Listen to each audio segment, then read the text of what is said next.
Welcome to another episode of On the Spot with me, Edward Mumbuu. Our guest today is a man who needs no introduction. He's Barry Rukoro, the former NFA Secretary General. He's a household name in Namibian football.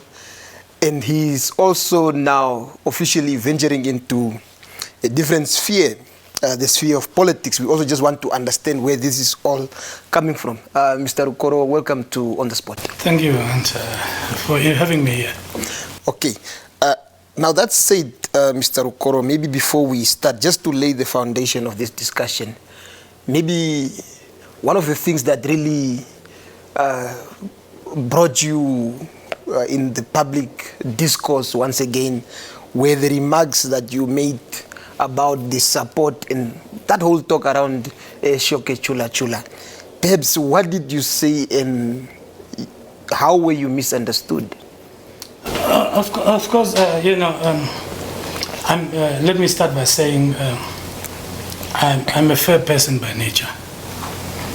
When I see things, I want people to depart from the point of fairness, equality and parity. When those things does not happen, I naturally get very disappointed. Namibia is a country blessed with so many resources and a very small population. One that does not need to have people who suffer from hunger or be without a roof over their heads. And those are things that are really dear to my heart. Particularly when others have more than others, more opportunities, more resources than others, then I'm really disappointed. Particularly when these things are systematically organized to be in that fashion, I'm very disappointed. So when the announcement was made a few weeks after Shoke Chula Chula qualified for the Premier League, that they will get a facility in their vicinity to be able to play their home matches at home. I was, of course, very disappointed. One, from the fact that only a week before that, I learned that the Okakarara community have ganged up themselves without government intervention to upgrade the facility in Okakarara so that Okakarara young warriors can play at home. And I said, these are two children of the same father or mother. And they are being treated differently. One is being assisted and the one is left to his own means to be able to survive. Not only that, I also had in my mind the fact that a club in the south of this country called Young Brazilians have participated for, I think, 5 years now in the top league of the country. They have uprooted the team from their original home ground of Karasberg to play in Keetmaso because Karasberg does not have a grass field. The facility stands there with beautiful pavilion and everything, but it is a gravel field, and therefore they are not allowed by the rules of the law of the league to play on that field. So they must play 250 kilometers away from their fan base. And guess what? This is the region that contributes the largest portion of the cake that we share in this country, vis-a-vis the region that does not contribute so much. And that, I said, if I'm not going to say something about this, I will not go home tonight to face my children. So that's where you were departing from. Yes. Yeah. Now, to perhaps move from that, maybe what is not known is your political life, because you for the better part of the last 3 decades, you've been the face of football. Yeah, perhaps just take us through your journey, your political home, how you grew up, and where you first encountered your interest with the mainstream politics, the politics of bread and butter? Yes. Very interesting question, in fact, because I was wondering how I'm going to factor in a very interesting part of my background, and you asked just the right question. One, I'm the grandson of Kashukuru Theophilus Kashiwangwa, the father of the late Moses Kashiwangwa, former parliamentarian and president of the SWANU and NPF and so on. Now, Theophilus Kashiwangwa is the man who introduced Michael Scott to this country and to Hosea Kutako. Michael Scott is the guy who petitioned on behalf of Namibia, the United Nations. That's the original me.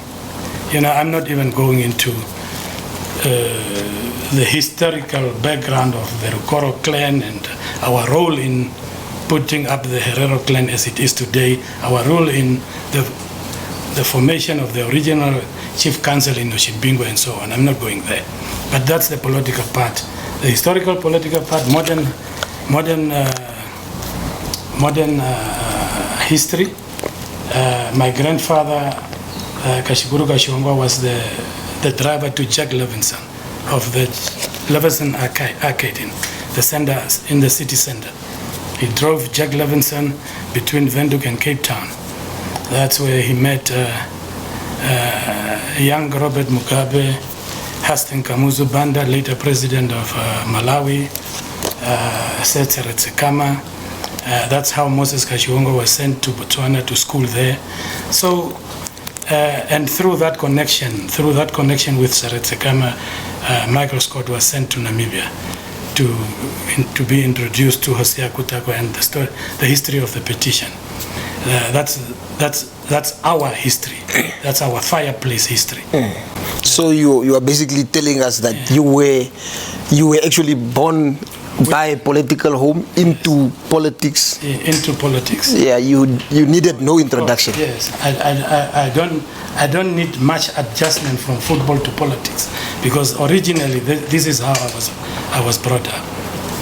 The Rukoro clan is the only clan, in the record that you don't know, that had 3 representatives in the Constitutional Assembly, represented by Moses Kashiwangwa, Vekwi Rukoro from SWANU, and Moses Chitendero from SWAPO. So ours is a political family. Okay. So, I mean, as a young person, and I told you about my history for fairness, my feeling and emotional attachment to fairness, and so in my school years, I was also part of quite a few revolutions in schools. Maybe talk to us about that. But at a young age, because I got into serious football at a very young age, 15, 17, you know, football became really a big part of what I was doing at the time. And therefore, I did not have as much political activism as I would have loved to do. But when we talked about food for school kids, I was at the forefront.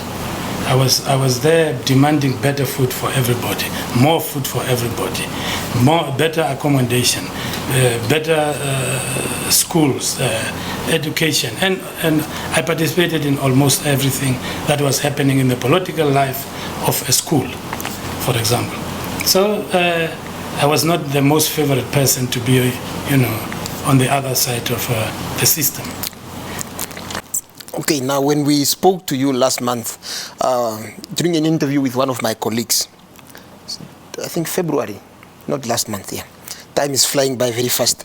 But recently you were interviewed by New Era, and at the time you indicated that it was still premature for you to actually engage on discussions around your candidature for the Nudo presidency and all this. Perhaps, where are we in terms of that now? Now we have crossed the Rubicon. We have crossed the point of no return, where we are saying we are going to stand for the political office as and contest the presidency of NUTO at the upcoming Congress. We have already filed our papers with the NUTO party. Of course, we will hear from them in terms of whether we have met all the requirements or not. We are hearing through the grapevines that there are some unhappiness, but that we are not concentrated on that. We are focused, we are keeping our eyes on the ball, we are pushing forward, regardless of whether people are happy or not. We are focused on ourselves. But perhaps, and then when your candidature was announced, at first we just saw social media flyers flying around, and then later on we had the pronouncement by the NUDO, the current NUDO Secretary General, Mr. Kawandenge, saying no, in his database there is no existence of your membership. And later on you came on to say he was not even qualified to say that. Perhaps, what is this fear, or why does it feel like there is a general feeling that you must not contest for the NUDO presidency at all costs? Of course, you will realize that Mr. Kawandenge himself has declared himself a candidate for the same position that I'm contesting for. He has a personal interest in whether I'm a candidate or not. And of course, when I said I'm not ready to do the announcement, I was busy feeling the waters, putting my feet in the water so that I can feel the temperature and understand the support and those sponsoring my candidacy. And of course, Mr. Kawandenge will also have done the same. And he knows that he will be in a real fight for survival. So it is not surprising for him to take that position. He is informed by the quality of candidature that I may bring to the table. And therefore he must, of course, try to do all things necessary to keep himself alive. Secondly, he is not qualified because he's a contestant. He cannot be a referee and a player at the same time. I don't think procedural fairness will prevail in that kind of circumstances. And therefore,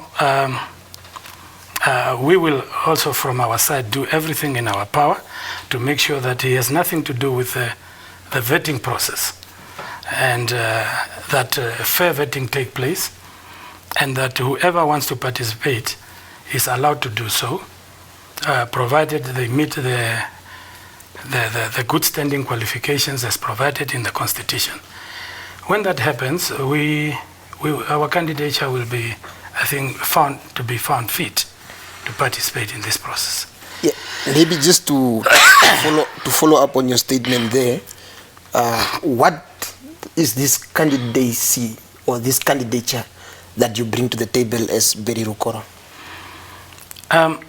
These few days that I have really spent close to what is happening in the party have made me understand that this party is in dire need of huge changes. Because the party at the moment that is not receiving the quality leadership that it deserves. This is a party established by the person who is named the father of African nationalism,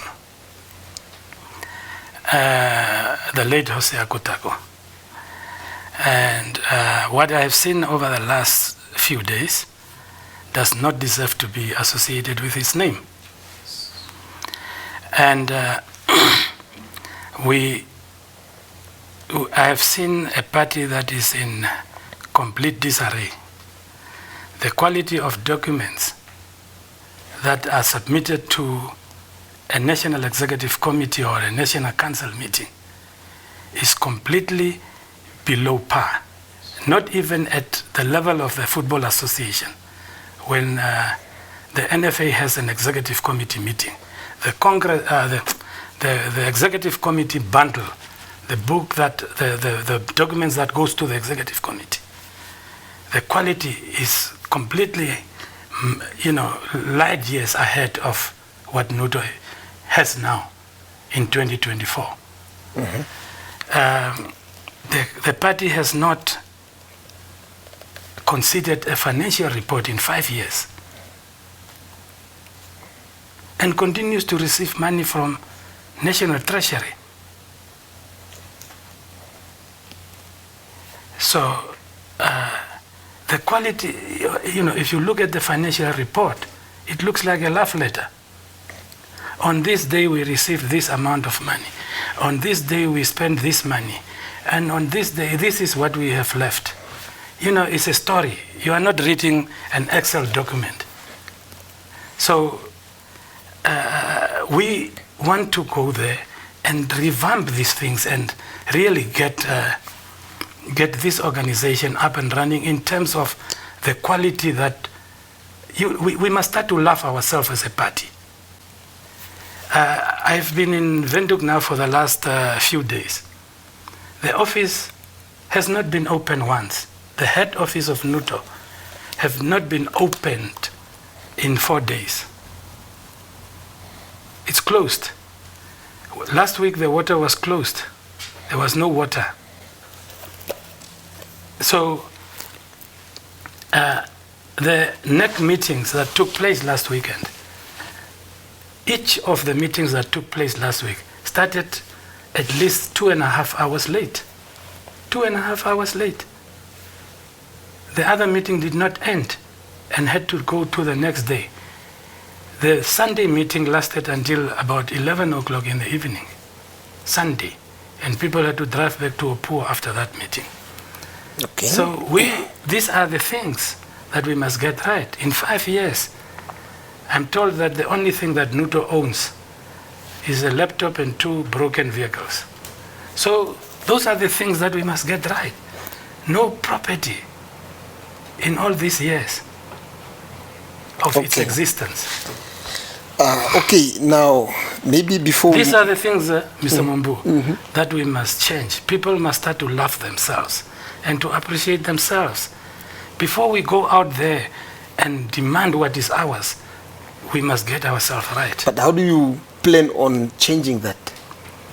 Bring in quality. The problem that we have at the moment is that we fear quality. I don't fear quality.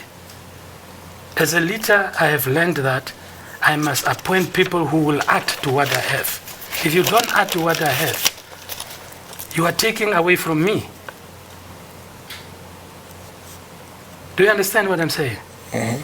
So I must bring people who have more knowledge about particular aspects of the operation of a political party so that they add to what I have and so that the party can grow. So we must bring intellectuals in, people who have gone to school and learned to do things, and people who have experience in doing party politics. Those are the people that we must convince to join us so that we grow this party. But your current SG, I stand to be corrected, but I understand he has a low qualification and he's been around in our politics for quite some time now. Your current president is a PhD holder. These are intellectuals, and how is it then not work for you as a party? And that is why I'm saying to people that it's not all about qualifications. It's experience is important. Exposure is important. Of course, I'm not sure about the law degree that you are referring to, because I have seen letters written, and I have seen lawyers writing. So of course. Of course, that is up for for those who knows, And there are different law degrees, huh? Yeah. Or law qualifications, actually. Yeah. There's paralegals as well, just as much as there's paramedics as well, who are not doctors. Yeah. Okay. Now, coming from the football background and and now the politics of the mainstream politics of a registered political party that has to participate in national elections, regional council and local authority elections and all this, how do you then marry the two? How does your experience of, let's say, over 20-25 years become valuable to this other aspect of national politics? One, I have dealt with football politicians all my life. I've dealt with quality. You know, when you talk about giants like Petrus Damasev, I have rubbed shoulders with the Sepp Blatters and the Havelanges and the Bamjes and the Oliphants of this world. People who have really dealt and in the political space of football. So politics is politics. You just changes direction into politics or football, or become a community activist or whatever it is. But politics remain, the basic rules remains the same.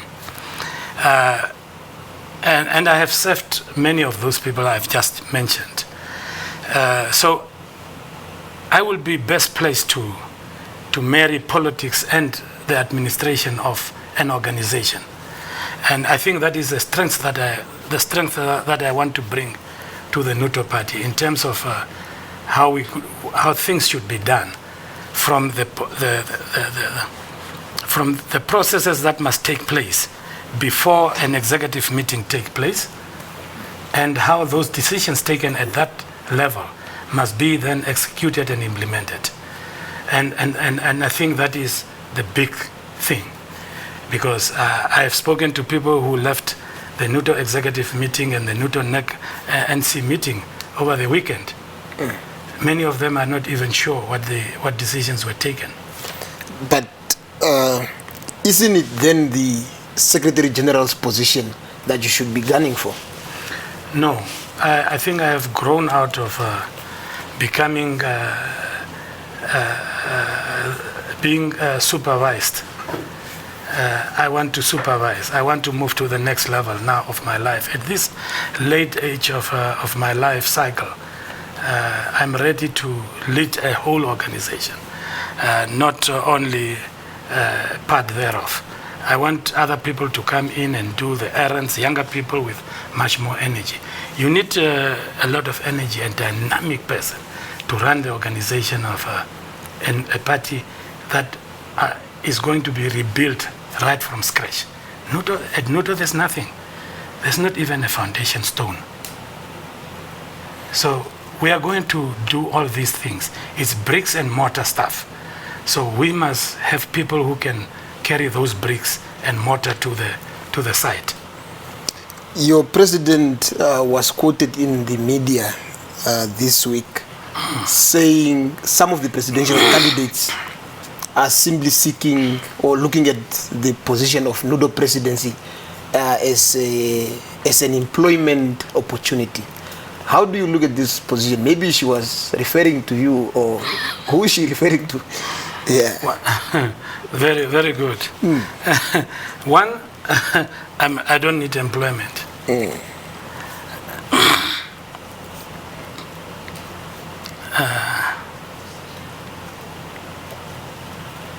Two, maybe she knows what her colleagues on the current leadership who are vying for the same position as I'm doing better than me. So I will not defend them from her, because they have been working together for this long. She might know them better than I do.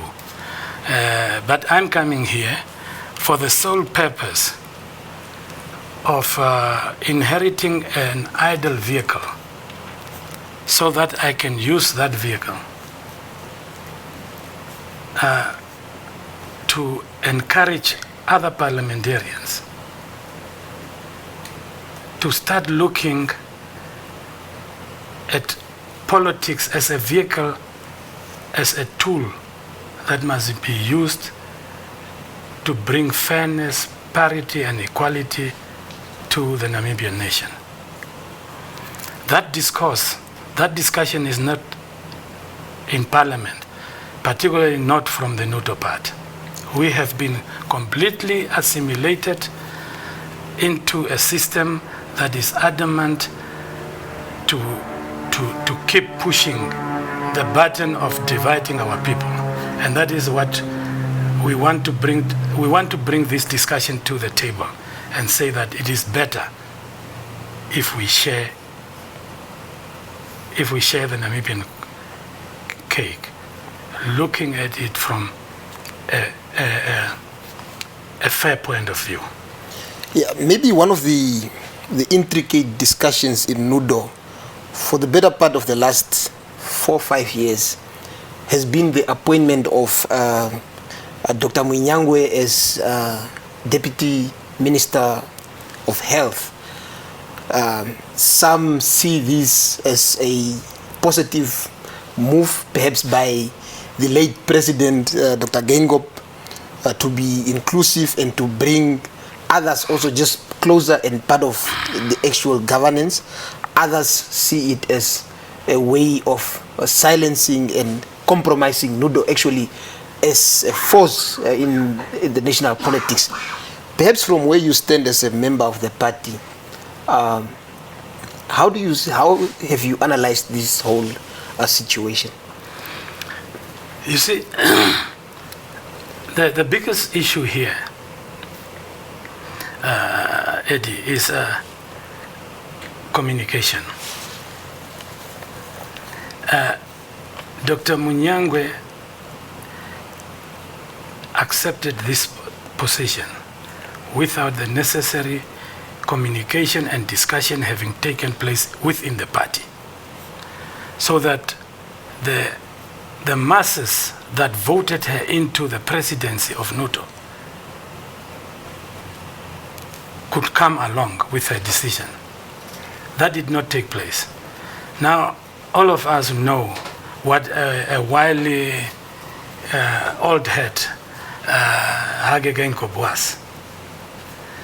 Now, for example, I felt completely misused or used by Munyangwe, in that I paid with my vote for her to take that position. And halfway between Parliament and the NUTO elections, somebody came with a better offer and bought my vote from her. She should have asked me. She did not. Mm-hmm. That is the biggest disappointment. And that is what we should avoid going forward. In politics, you know, your friends of today may be your enemy of tomorrow, and your enemy of today is your friend of tomorrow. But we must always go back to consult those who put us in power. Okay. Yeah, now maybe before I bring up my next question, for an ordinary NUDO member who is just sitting at home and reading the headlines or hearing from the radio that Barry Rukoro is actually contesting for the NUDO presidency, one would assume that, but if somebody is surprised, but where is Rukoro coming from, that he perhaps jumps the queue, maybe that's the right word, for him to suddenly be contesting for this big position within the party. Maybe that element of yours in NUDO, when did you actually officially join the party? Have you been active in the party? And perhaps, if not, why? Yeah, maybe just tackle that question. Yes, a very good question, actually. And I think that's a current discussion about myself. One, I'm as old as old wood in the party. I got my membership card immediately when the late chief and president left the DTA to start NUTO in 2003. My membership card is dated 18 November 2003. I'm amongst the earliest card holders of the independent NUTO. I was born in a family of NUTO people. I still have my late mother's NUTO card. And I contributed in so many different ways. Of course, financially, I contributed. When my local branches have functions, they contribute meat in form of sheep or goats, donkeys and whatever we have to offer, whatever is asked actually. So I'm a contributor in that. I voted NUTO all my life. Okay. And so I did not participate in mainstream politics because of the position I occupied for so many years. And like any other person in a similar position, you have certain considerations to make. But of course, the people who knows me and those that don't know me so well knew where my allegiance is or has been all the time, including the current Secretary General. Okay.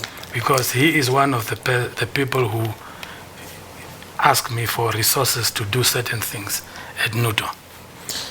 Okay. Yeah, now moving on to my next question. NUTO has obviously been accused of being a predominantly Ovaherero party. Some have even gone on to suggest that NUTO is an extension of the Ovaherero Traditional Authority, or a certain faction of the Ovaherero Traditional Authority.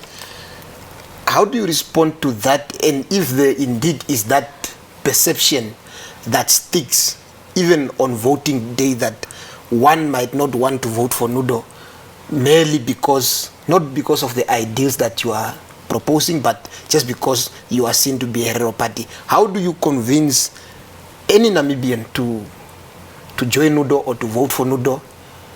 And how do you respond to critics of the party who say you are an Ovaherero organization?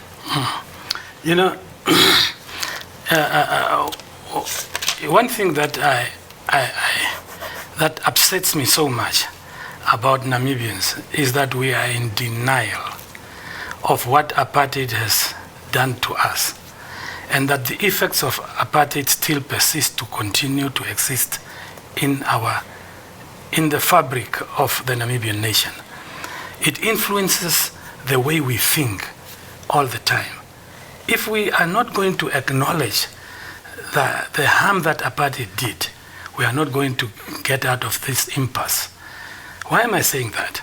I'm saying this because every sector of our society, starting from football clubs and political parties, were formed with a particular ethnic basis.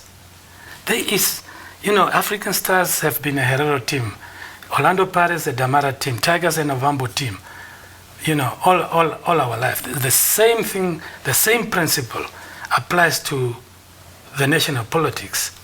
So I'm not going to deny that the basic foundation of the NUTO party has Herero origin. But I'm also not going to allow anybody to deny that the first time Hosea Kutako sat down with his chief counsel to form this party, he had nationalistic ideas. That is why people like Nuyoma themselves went through the chief council and those responsible for the formation of NUTO to get into the political life of this country. So this is the party that laid the foundation for so many other people. Why do we have to believe what other people are telling us about ourselves for us to appreciate ourselves in a certain way? We must, of course, recognize our history. One, both that we are a Herero party and that even though we are a Herero party, we had nationalistic ideas. Hosea Kutako stood for the independence of this country, every centimeter of that. Not only Herero land. And that is where we are going to do. We are not going to allow this discussion to continue the way it is. We are going to answer at every opportunity. At every opportunity. We are going to rebuke that. We are not going to accept that. And that is, you know, if you don't say anything, if you don't tell your story, everything anybody tells about you becomes the truth. And that is why we need change. So that Namibians start to appreciate us for what we are, not for what they have been told all the time. We are going to tell them, don't get upset at what we are telling you now. Get upset at the guy who told you the lie in the first place. Okay, NUDO has been at the forefront of the genocide issue. It is something that is very central to the existence of NUDO. And of course, your late president, the late Barry Rukoro, tabled that very important motion in Parliament in 2006 in the National Assembly. Where we are now, and how has your party really fared in the last, 10 years in terms of really driving the genocide agenda? And what do you make of the current joint declaration between the two governments, the German and the Namibian one? One, your first question, NUDO party particularly over the last 5 years, have completely gone silent on the genocide issue. Of course, when we are talking about a holiday for genocide, a memorial site for genocide, that to me is not important. The crux of the matter is apology, acknowledgement, apology, and reparations. We can build the memorial site later ourselves with our money after the Germans have paid us. So I'm not interested in Kawandenge talking about memorial site, what do you call that thing on the hilltop there? Yeah, the museum. The museum, yeah. The museum. You know, I can do that, I can build that later, after the Germans have paid. At the moment, we are at war with those in denial. Okay. And the German government proposed to pay 18 billion Namibian dollars over a period of 30 years. What do you make of that proposal by the Germans? It's antagonism of the black race. They have no respect for the black race. That is why they are proposing that. And our government agreeing to that, are allowing the Germans to disrespect the black race. Not knowing that at one stage or another black ethnic group will have to, or tribe, will have to go through the same thing. So history has a funny way of teaching us things. Okay. And if you don't do it now, if you don't defend the Hereros and the Namas now, because you are not affected, at one stage or another during the future, you will be affected. And then we need to defend you. And we will sit back and say, we cannot defend you because you did not defend us when you were in that position. So it is time now for our government to see that the people don't want the deal. And speak to that. Let's not speak about signing an unwanted deal. Let's talk about how do we correct what is wrong. How do we correct that from where you stand? Restart the discussion. restart the discussion from a fair position. In football, when the plan of a coach is not working, we say when the ball is out of play, go back to your original position. And then we start from there. Okay, we are almost getting there. And perhaps looking at our politics now, the fragmentation, the different political actors, do you think you stand a chance to win these elections outright as NUDO, and NUDO having a representative in State House as the head of state of this country? Or do you see it as something that can be done perhaps through coalitions and stuff? You see, as much as I'm not thinking about benefiting from the Germans paying reparations to the Hereros sometime in the future, I'm not thinking let them pay now because I want to enjoy that money now. All I need is for this fight for reparations to continue until the Germans pay the right amount of money. Whoever is alive at the time can benefit. So, and that's the process. And I love process. So, NUTO at the moment, and from what I have seen over the last few days, is not even a work in process. The NUTO family must allow me to go into that office so that the process can start. Because with the current leadership, it is not going to start. And as I said to you earlier, we must bring quality to this committee, to this party. And once that has happened, if we have, if we lose the fear for intellectuals as a party, allow intellectuals to join us,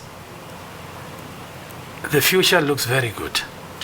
If we allow ourselves to talk about the original nationalistic ideals of Hosea Kutako, more than that we call NUTO a tribal party and limit and put borders to our potential distance of movement, then anybody can go to State House. But it's not only limited to me. Maybe my calling now is to put the foundations down and build that party so that in the future somebody from my party can proudly occupy that facility on the hilltop there.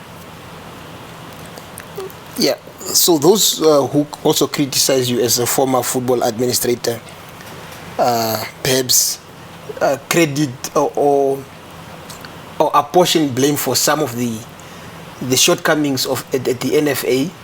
I remember some years back, a senior colleague of mine once said, no, Mr. Rukoro has actually overstayed his welcome in that office and he must leave. And then when I put to the person that, okay, but this guy must leave, it's fine, he's overstayed, but what are some of these wrongs that he has committed that, apart from maybe overstaying, what have been some of the shortcomings? Some, like Mr. Kahiriri, have named you as the cancer of Namibian football and all these other things. Perhaps to those who apportion this blame on you, how do you counter that argument? And or how do you put those members of NUDO at ease to say, okay, Rukoro is not coming to cause the damage that is caused at the NFA here? No, I think Namibians in general and the NUDO electorate in particular are smart enough to know or to separate fact from rhetoric.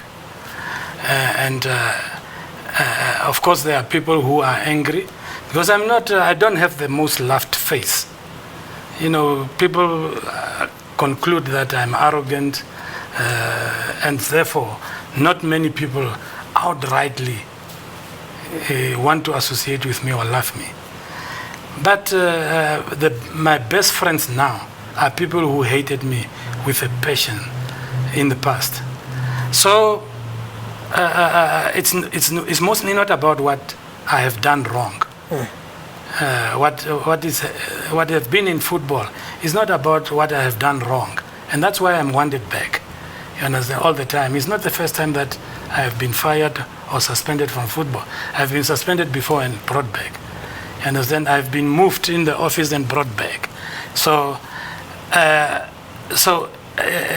once you experience me and the quality of work that I bring to the table, you will always want me back. So what are some of your achievements at the football, in football? Like I said to people, I created Namibian moments. I created Namibian moments for Namibians. The most happiest experiences of Namibians, many of them, most of them, have my signature on them. I qualified this country for Burkina Faso, Ghana, Egypt, Morocco, won the COSAFA. I pushed Namibian football for so many years, from 60,000 Namibian dollars in sponsorship to over 30 million. I put Namibian football right on the map, on the discussion table at FIFA.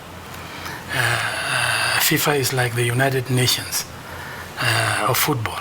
So I've established women football in this country. Without the work that we have done, women football will not be as strong as it is today.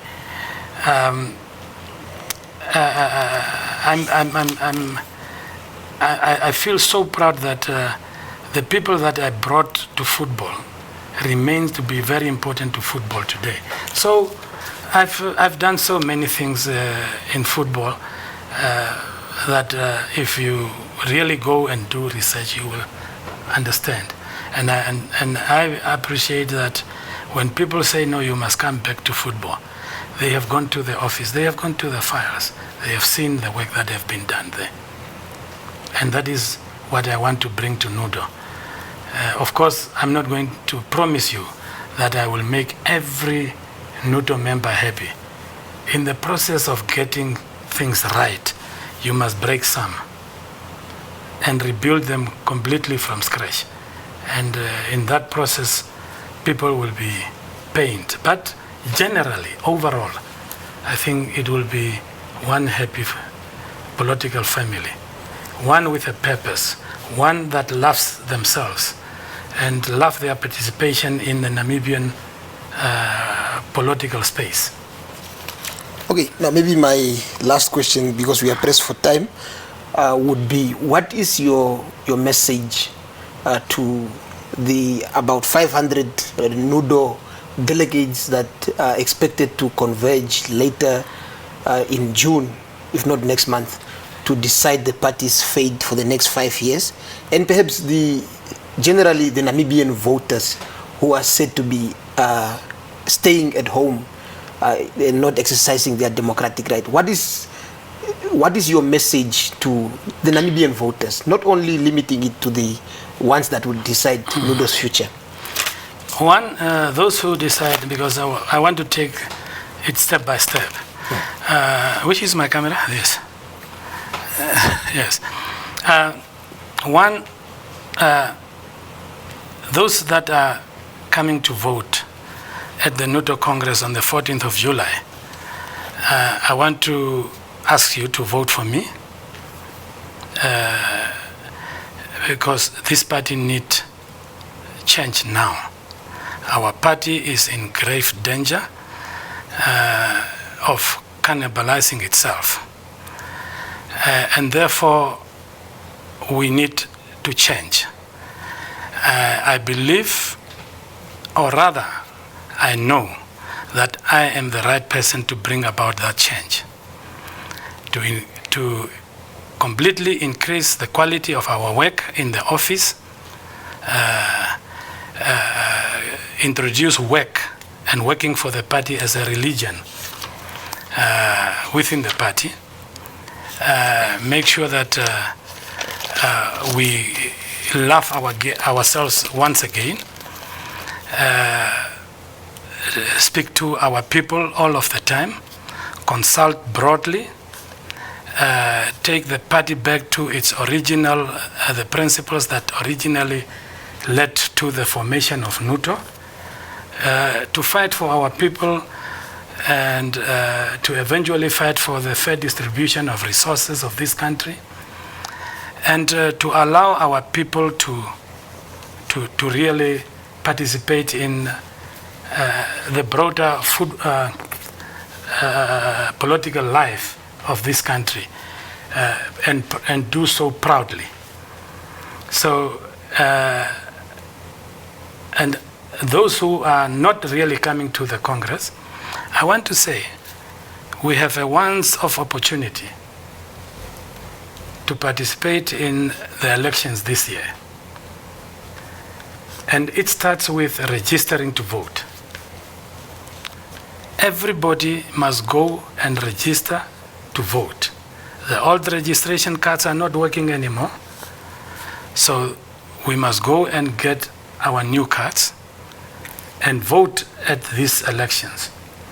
And send me to Parliament with 5 additional people, at least, at the very minimum, so that we can go there with pride and a good number of people, speak from the same voice, speak on behalf of our peoples, talk on bread and butter issues like the genocide and reparations, agriculture, water, sports in this country, very underfunded.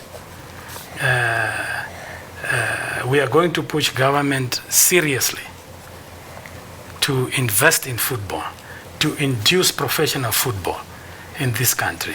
Professional football in this country is not going to take off without government heavy investment, like they do in countries with small population like ours, like the Qatars, the Kuwaits, and so on, where they run professional football on the back of government investment. Those are the things that we are going to bring to the table.